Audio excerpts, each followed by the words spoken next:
رقابت ورزشگر تاجیکستان اکمال مورودوف که این بار با جداگی کبود است از سمت راست تصویرهای ما در مقابل ورزشگر فدراسیون روسیه تپکایف تورپال. این قوازمایی را داور درجه المپی از افریقا از مرکز گیلم یا بالای تتمی داوری میکند. اکمال مورودوف اکنون شانس دارد و ببینید چگونه ولادیمیر یلچنینوف از شفت تتمی یعنی روبروی همین تصویر ما دیده می شود مصلحت می دهد و مصلحت اون نیز حتی به گوش می رسد. ببینید چگونه ولادیمیر یلچنینوف ورزشگر ما اکمال مورودوف را تشویق و دستگیری می کند و اینجا در مورد همان کومیکات که به اصطلاح ولادیمیر یلچنینوف زخوت حرف می رود، یعنی زخوت یا همون کومیکات را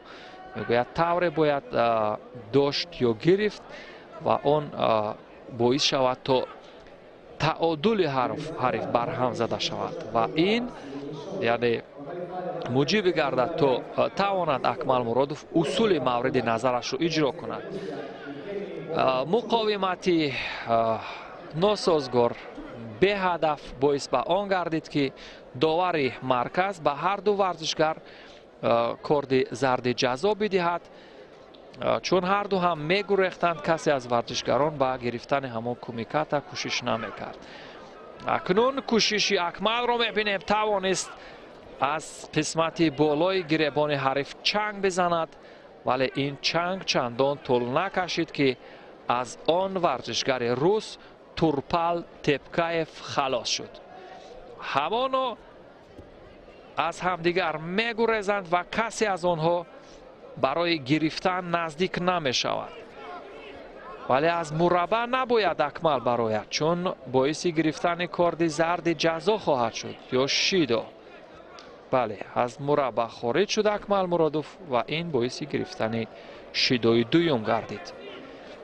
بعضی از اون حرکاتی است که واقعا باعث نگرانی هست که یک شیدوی میدهند که بسیار با اهمیت است، یعنی آن نباید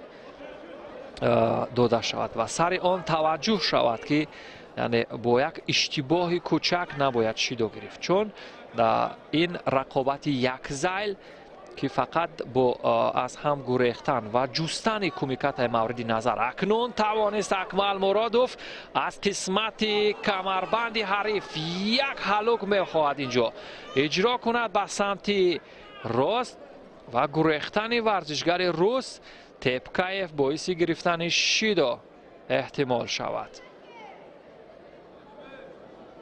و داور اشاره میکند که باید کمربند جابجا گذاشته شود. از قسمت بالا قپیدن این ممنوع است دوستان عزیز. ببینید از قسمت پشت محکم داشتن، این نیز از اصول های معمولی است، همون روش های قپیدن معمولی یعنی عنعنوی هست که در گوشتین جدا